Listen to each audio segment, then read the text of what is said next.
नमस्कार दोस्तों, Bihar police constable भर्ती 2025 का फॉर्म भरने से पहले यह जानना बेहद जरूरी है कि इनमें किन किन दस्तावेजों की आवश्यकता होती है। कई बार उम्मीदवार आवेदन करने के दौरान आवश्यक प्रमाण पत्रों की जानकारी नहीं रखते, जिससे आगे चलकर उनकी भर्ती प्रक्रिया में समस्याएं उत्पन्न हो सकती है। यदि आपके दस्तावेज अधूरे हैं या आपने उन्हें सही तरीके से अपलोड नहीं किया है, तो आपका एप्लीकेशन रिजेक्ट हो सकता है या अंतिम चरण में एडमिट कार्ड जारी नहीं किया जाएगा। तो इसलिए इस वीडियो में हम आपको विस्तार से बताएंगे कि बिहार पुलिस भर्ती में कौन कौन से दस्तावेज आवश्यक हैं, उन्हें कैसे बनवाना है और अपलोड करने की प्रक्रिया क्या है। तो चलिए वीडियो शुरू करते हैं। जल्दी से लाइक कर दीजिए और चैनल पे नए हैं तो जल्दी से चैनल को सब्सक्राइब कर लीजिए। तो सबसे पहले अगर हम बात करें तो शैक्षणिक योग्यता और आयु सीमा की, तो इस भर्ती के लिए जो न्यूनतम शैक्षणिक योग्यता है वो 12वीं यानी कि इंटरमीडिएट पास निर्धारित की गई है। इसके अलावा आयु सीमा निम्नलिखित प्रकार से निर्धारित की गई है। तो जो एज लिमिट है उसके बारे में हम लोग अगर बात करें तो जो सामान्य श्रेणी के पुरुष उम्मीदवार हैं यानी कि जो मेल कैंडिडेट है, उनके अगर एज की बात करें तो 18 साल से 25 साल के बीच में होना चाहिए। सामान्य श्रेणी की जो महिलाएं हैं उनकी अगर हम बात करें तो इनका मिनिमम 18 होना चाहिए और मैक्सिमम जो एज लिमिट है वो 28 वर्ष होना चाहिए। ठीक है। ओबीसी पिछड़ा वर्ग और ईबीसी अत्यंत पिछड़ा वर्ग उम्मीदवार की अगर हम बात करें तो पुरुषों के लिए अधिकतम 27 वर्ष एवं महिलाओं के लिए 28 वर्ष निर्धारित किया गया है। वही SC ST उम्मीदवार की बात करें, पुरुष एवं महिला दोनों की, तो ये इनका जो एज लिमिट है 18 से 30 वर्ष,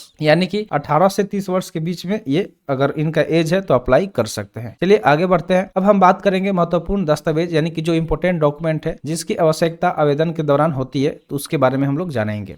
तो सबसे पहले जो जरूरी चीज होता है वो होता है पहचान पत्र यानी कि आइडेंटिटी प्रूफ। आवेदन पत्र जमा करने और भर्ती प्रक्रिया में आगे बढ़ने के लिए उम्मीदवारों को पहचान पत्र प्रस्तुत करना आवश्यक है, यानी कि जो आपका आईडी प्रूफ है, ठीक है, आईडी कार्ड जिसको बोलते हैं, यानी कि आइडेंटिटी प्रूफ आवश्यकता है। इसमें से किसी एक दस्तावेज का उपयोग कर सकते हैं। तो जो नीचे दिया गया है इसमें से किसी एक का उपयोग कर सकते हैं, जैसे कि आधार कार्ड हो गया, आधार कार्ड भी आईडी कार्ड होता है, ठीक है, यानी कि आइडेंटिटी प्रूफ होता है। उसके अलावा वोटर आईडी कार्ड का भी इस्तेमाल कर सकते हैं, ड्राइविंग लाइसेंस कर सकते हैं या पासपोर्ट कर सकते हैं। तो इसमें से कोई एक का इस्तेमाल कर सकते हैं, ठीक है, कोई भी एक इस्तेमाल कर सकते हैं एज ए पहचान पत्र। आगे बढ़ते हैं। दूसरा जो है वो है जन्म तिथि प्रमाण पत्र। तो उम्मीदवारों को अपनी जन्म तिथि प्रमाणित करने के लिए निम्नलिखित में से कोई एक दस्तावेज प्रस्तुत करना होगा। तो इसमें सबसे जो बेस्ट होता है वो होता है 10वीं कक्षा की मार्कशीट। तो जो आपकी 10वीं कक्षा की मार्कशीट होती है उसको एज ए बर्थ प्रूफ लगा सकते हैं। उसके अलावा जन्म प्रमाण पत्र की बात करें तो ये भी आप इस्तेमाल कर सकते हैं, या फिर मैट्रिक पास सर्टिफिकेट भी,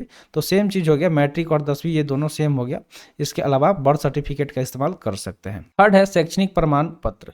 तो उम्मीदवारों को अपने शैक्षणिक योग्यता को प्रमाणित करने के लिए निम्नलिखित दस्तावेज प्रस्तुत करने होंगे, क्योंकि यहाँ पे जो क्वालिफिकेशन की बात करें तो 12th है, यानी कि 12th पे अप्लाई कर सकते हैं। अगर आप 12th नहीं किए हैं तो इसके लिए एलिजिबल नहीं है, 12th पास वाले ही इसके लिए एलिजिबल है। तो इसके लिए आपको जो शैक्षणिक योग्यता प्रमाण पत्र देना होगा तो इसमें सबसे पहले आपका आएगा 12वीं कक्षा की मार्कशीट, ठीक है, जो 12th क्लास की मार्कशीट लगेगा। उसके अलावा 12वीं का पासिंग सर्टिफिकेट, ठीक है, मार्कशीट के अलावा एक पासिंग सर्टिफिकेट होता है, तो पासिंग सर्टिफिकेट भी आपको इसमें लगाना पड़ेगा, ठीक है, पार्ट। इसके अलावा यदि आवश्यक हो तो स्नातक डिग्री का प्रमाण पत्र, ठीक है, यदि आवश्यक हो तो आप स्नातक डिग्री का प्रमाण पत्र लगा सकते हैं, अन्यथा 12वीं का मार्कशीट और पासिंग सर्टिफिकेट लगाने से काम निकल जाएगा। अगला है जाति प्रमाण पत्र। तो जाति प्रमाण पत्र कब होगा, यदि लागू होगा तभी आपको इसकी जरूरत पड़ेगी। तो जो उम्मीदवार आरक्षण का लाभ लेना चाहते हैं उनके लिए जाति प्रमाण पत्र आवश्यक होगा, यानी कि जो रिजर्वेशन के लिए अप्लाई कर रहे हैं, रिजर्व कैंडिडेट है, उनके लिए जाति प्रमाण पत्र देना जरूरी है। जैसे अगर हम SC ST की बात करें तो उम्मीदवारों के लिए ब्लॉक स्तर से जारी जाति प्रमाण पत्र की आवश्यकता होगी, या फिर OBC या EBC उम्मीदवारों के लिए नॉन क्रीमी लेयर प्रमाण पत्र यह ब्लॉक या अंचल स्तर का होना चाहिए, ठीक है, तो ब्लॉक या अंचल स्तर का होना चाहिए। नॉन क्रीमी लेयर प्रमाण पत्र बोलते हैं उसको, ठीक है, NCL उसको बोलते हैं, NCL सर्टिफिकेट, तो इसकी भी आवश्यकता होगी। और जो महिला उम्मीदवार है उनके लिए जाति प्रमाण पत्र पिता के नाम से बनवाना अनिवार्य है। तो जो भी फीमेल कैंडिडेट है, ठीक है, यदि विवाहित है तो भी पति के नाम से प्रमाण पत्र मान्य नहीं होगा। तो फीमेल कैंडिडेट है उनको किन के नाम से जाति प्रमाण पत्र बनवाना होगा, तो पिता के नाम से, चाहे वो शादीशुदा हो या कुंवारा हो, कुंवारी लड़की हो, उनके लिए क्या होना चाहिए, पिता के नाम से ही जाति प्रमाण पत्र बनवाना होगा। आगे अगर हम बात करें तो निवास प्रमाण पत्र की अगर हम बात करें तो सभी श्रेणियों के उम्मीदवारों को निवास प्रमाण पत्र प्रस्तुत करना होगा। तो ये जो निवास प्रमाण पत्र है ये सबको लगेगा, ठीक है, तो ये सबके लिए है, तो सबको निवास प्रमाण पत्र बनवाना होगा जो संबंधित राज्य सरकार द्वारा जारी किया गया है। है। तो जिस भी राज्य के हैं और आप अप्लाई कर रहे हैं तो उस राज्य के द्वारा निवास प्रमाण पत्र जारी किया होना चाहिए, तब जाके आप उसको लगा सकते हैं। अगला है ईडब्ल्यूएस, यानी कि आर्थिक रूप से जो कमजोर होते हैं, इकोनॉमिक वीकर सेक्शन वाले। तो अगर आप अप्लाई करना चाहते हैं तो उसके लिए आपको इसका भी प्रमाण पत्र बनवाना होगा। तो जो उम्मीदवार आर्थिक रूप से कमजोर वर्ग यानी कि ईडब्ल्यूएस में आते हैं, उन्हें ईडब्ल्यूएस प्रमाण पत्र प्रस्तुत करना अनिवार्य है। यानी कि अगर ईडब्ल्यूएस अगर वो नहीं लगाते हैं और चूज कर लेते हैं ईडब्ल्यूएस, तो भी उनका फॉर्म रिजेक्ट हो सकता है। यह प्रमाण पत्र 18 अप्रैल 2025 से पहले जारी होना चाहिए। तो ये जो डेट है 18 अप्रैल 2025, ये कौन सा डेट है? तो यह है लास्ट डेट फॉर्म अप्लाई करने का, ठीक है, लास्ट डेट है फॉर्म अप्लाई करने का।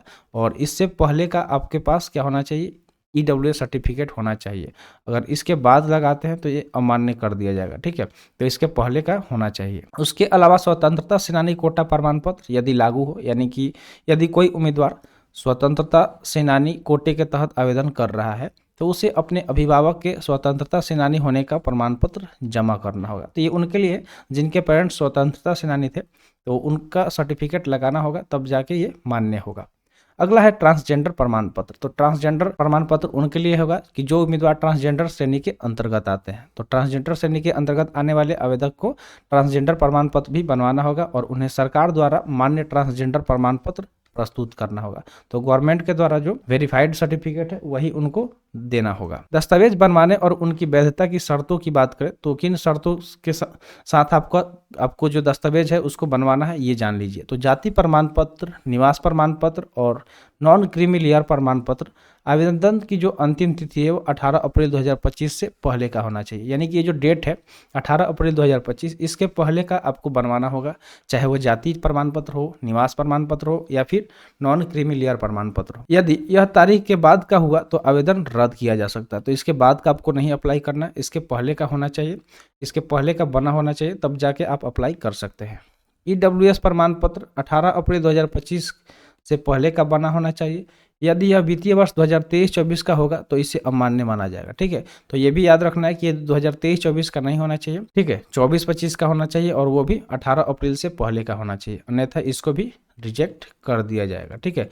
तो ये सारी बातों को ध्यान में रखना है। अब बात करते हैं आगे। तो फोटो की अगर बात करें और हस्ताक्षर की, तो उसकी स्कैन कॉपी हाल ही में यानी कि अधिकतम 2 महीने पुराने ली गई होनी चाहिए। यानी कि जो फोटो और सिग्नेचर होना चाहिए वो 2 महीनों के अंदर होना चाहिए। तो बहुत सारे लोग जो है बचपन का ही फोटो अपलोड कर देते हैं पासपोर्ट साइज, तो ये गलती नहीं करना है।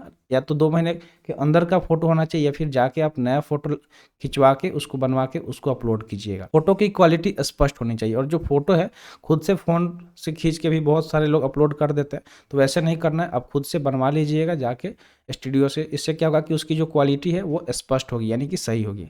इसकी फाइल साइज की अगर हम बात करें तो 500 KB से अधिक नहीं होनी चाहिए। तो जब हम लोग अपलोड करते हैं तो वहाँ पे लिमिट दिया गया रहता है कि कितने साइज का हम लोग अपलोड कर सकते हैं। तो 500 KB के अंदर में ही आपको इसको रखना है, ठीक है, अंडर 500 KB, ठीक है, इसके अंदर में रखना है, तब जाके आप उसे अपलोड कर पाएंगे। हस्ताक्षर ब्लू या ब्लैक इंक पेन से सफ़ेद पेपर पर किया जाना चाहिए और इसे स्कैन करके अपलोड करना होगा, ठीक है।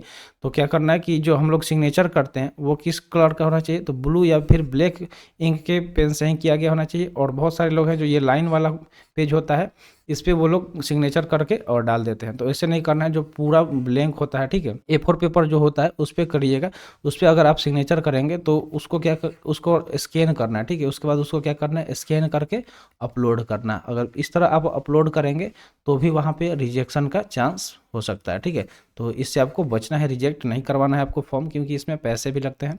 तो चलिए आगे बढ़ते हैं। अब ऑनलाइन आवेदन के दौरान आवश्यक जानकारी क्या क्या होनी चाहिए आपके पास, तो ये भी जान लीजिए। तो ऑनलाइन आवेदन करते समय निम्नलिखित जानकारी दर्ज करनी होगी कि इसमें कौन कौन सी जानकारी मांगी जाती है। तो आपके पास एक वैलिड फ़ोन नंबर होना चाहिए, ठीक है, मोबाइल नंबर और ईमेल आईडी। तो पहली बार अगर आप फॉर्म अप्लाई कर रहे हैं तो खुद का एक ईमेल आईडी जरूर बनवा लीजिएगा या बना लीजिएगा, आपके पास स्मार्टफोन है तो, ठीक है। उसके अलावा आपके पास अपना मोबाइल नंबर होना चाहिए, 10वीं और 12वीं की मार्कशीट, ठीक है, 10वीं और 12वीं की मार्कशीट साथ में रखना है और उसका सर्टिफिकेट नंबर और अंक, ठीक है। तो ये मार्कशीट रखिएगा, उसके ऊपर क्या होता है एक सर्टिफिकेट, जो ये मार्कशीट मान लीजिए इस तरह होता है, तो यहाँ पे एक सर्टिफिकेट नंबर इधर या इधर दिया रहता है, वो भी चाहिए होता है, ठीक है। और उसमें कितना आपका मार्क्स आया हुआ है ये भी आपको पता होना चाहिए, ठीक है, ये भी वहाँ पे मांगा जाता है। जन्म तिथि और शैक्षणिक योग्यता से संबंधित जानकारी भी आपको पता होना चाहिए। फोटोग्राफ और हस्ताक्षर अपलोड करना, तो इसके अलावा फोटोग्राफ के बारे में पीछे बता दिया गया कि किस तरह से फोटोग्राफ आपको अपलोड करना है, कितने साइज का होना चाहिए और क्लियर होना चाहिए, ठीक है। और हस्ताक्षर की बात करें तो वो भी बता दिया गया कि किस पेन से करना है, तो ब्लू पेन से या ब्लैक पेन से करना होगा, ठीक है। और जो मतलब प्लेन पेपर होता है वाइट कलर का, उस पर उसको करके और स्कैन करके अपलोड करना है, तो ये चीज़ ध्यान में रखिएगा। अब कुछ महत्वपूर्ण सुझाव आपको बता देते हैं जो आपके काम की चीज़ है। तो समय पर दस्तावेज तैयार करें, ठीक है। यानी कि सबसे पहले आपको क्या करना है कि जो भी डॉक्यूमेंट है, अगर इसमें से जो भी बताया गया आपके पास नहीं है तो उसको पहले तैयार कर लें।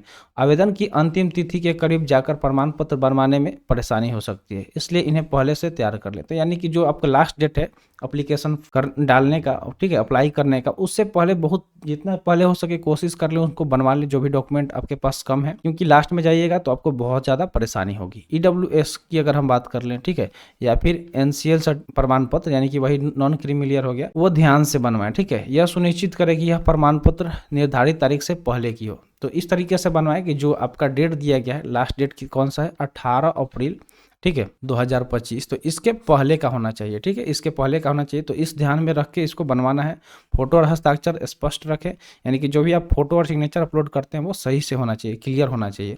आवेदन पत्र में गलत फोटो या हस्ताक्षर अपलोड करने में आपका आवेदन निरस्त हो सकता है, तो ये भी ध्यान में रखना है। और अगला अगर हम बात करें तो फॉर्म भरने से पहले सभी दस्तावेजों को दोबारा जांच लें। तो जब आप फॉर्म भरने बैठे या जाए साइबर कैफे में, तो एक बार सारे डॉक्यूमेंट को देख लें सही से, किसी भी गलती से बचने के लिए सभी दस्तावेजों की पुनः समीक्षा करें। तो कोई गलती नहीं करना, क्योंकि गलती होने के बाद आपका फॉर्म रिजेक्ट हो जाएगा और आपका सारा मेहनत पे पानी फिर जाएगा, तो इसलिए इस चीज़ को ध्यान में रखना है। तो चलिए एक बार निष्कर्ष पे आते हैं। तो बिहार पुलिस कांस्टेबल भर्ती 2025 में आवेदन करने से पहले सभी आवश्यक दस्तावेजों की जानकारी रखना बेहद जरूरी है। सही दस्तावेजों के बिना आपकी भर्ती प्रक्रिया में समस्या आ सकती है और आपके आवेदन रद्द किए जा सकते हैं। यदि आप इस प्रक्रिया को सुचारू रूप से पूरा करना चाहते हैं तो अपने प्रमाण पत्रों को पहले से तैयार रखें और आवेदन की अंतिम तिथि से पहले ही सभी आवश्यक दस्तावेज सुनिश्चित कर लें, क्योंकि सही तैयारी ही सफलता की कुंजी है। तो सही से तैयारी करके जब आप अप्लाई करेंगे तब जाके आपका फॉर्म सही से फिलअप होगा। एग्जाम का सही से तैयारी करके अच्छे से एग्जाम देंगे तब जाके आपका एग्जाम क्लियर होगा। तो आई होप आपको ये वीडियो इन्फॉर्मेटिव लगा होगा। तो ऐसे इन्फॉर्मेटिव वीडियो पाने के लिए चैनल को सब्सक्राइब कर दें। तो मिलते हैं फिर अगले वीडियो में। Thanks for watching. जय हिंद।